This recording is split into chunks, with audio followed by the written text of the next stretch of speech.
Hello Gemini and welcome back to the Misty Blue Tarot channel. It really is a pleasure to be back with everyone again today. This is a reading for Gemini and it's for week beginning the 18th of January. Now as you can see, I've already pulled the energy cards for you, and the number that I pulled from the numerology chart is number 1. Now number 1 is all about new beginnings. It's about the ending of a cycle and the start of a new cycle. So let's see how this ties in with your reading. Now the first one I have for you is appreciation. And this is clarified by attachment. So this shows me here that you do appreciate some sort of attachment here, attachment that maybe you no longer have.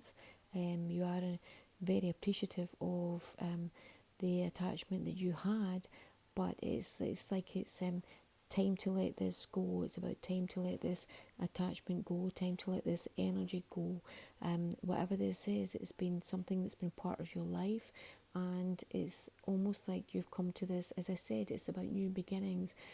So this is like a new cycle. It's like the end of a cycle and the beginning of a new cycle, where you are very appreciative of this attachment that you had, but you feel as if, it's time to sort of let this go, to move on and move on into the next cycle of your life. That's what I'm getting.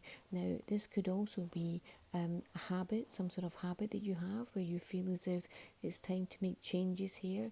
Again, it's about new beginnings. So it's about making changes to some sort of habit that you have here that could maybe stop you from moving on to the next cycle.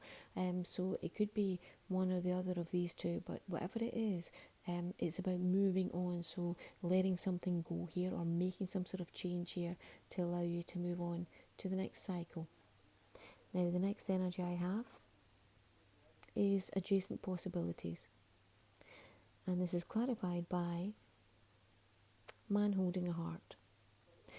So this shows that there is some sort of new door opening, there's some new path opening up here for you, which ties in with the new cycle and the new beginnings.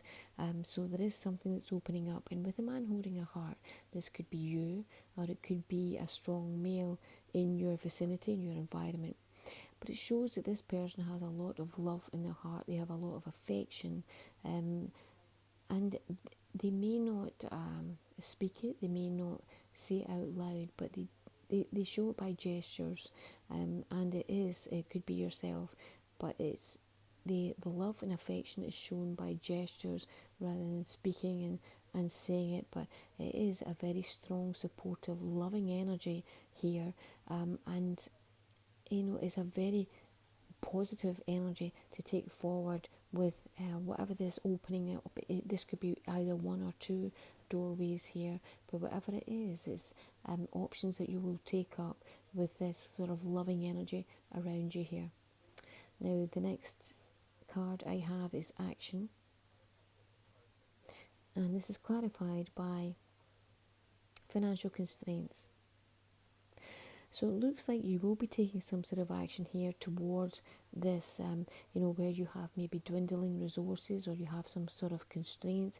It looks like you will be taking some sort of action to deal with this. Now it could be moving into this different avenue, moving into a different doorway, taking a different path to deal with this, and to try and address any dwindling resources that you have here. But you will definitely be taking some action here towards this. And again, as I said, it's about either being thankful for this attachment that you can now let go, or about making changes for this attachment here, which could be a habit that you have that is no longer suited for you moving into this new cycle. This is about sort of tying things up, and I've actually had this quite a lot for quite a lot of the readings this week about ending cycles and new beginnings, but this is about a new doorway, a new pathway, taking a different direction and taking action to deal with any concerns over dwindling resources here. Now the clarifying card that I pulled from Keepers of the Light, actually two of them come out for you today. And the first one is Melchizedek, Higher Learning. You have learned from experience. More inner study is now required to further progress. And this is about taking the experiences that you've gone through in your life so far, and the lessons that you've learned, and taking that forward with you into the next cycle, so that you don't repeat anything that's been painful or distressful for you. Now, the next energy I have is the Holy Spirit. Expect miracles. Remember that only love is real. Miracles will occur naturally, and Spirit has your back. A beautiful, strong, powerful message here about miracles occurring naturally. So we don't always know what's round the corner for us, and when we're starting in a new cycle, it could be very tentatively, where we don't know all the facts, but it's about having that faith that you are on the right road and things are unfolding as they should be. So I hope you found this helpful today. I want to give a big thank you again to everyone who likes and shares and subscribes to my channel. And I'll speak to you again next week. Thank you. Bye bye.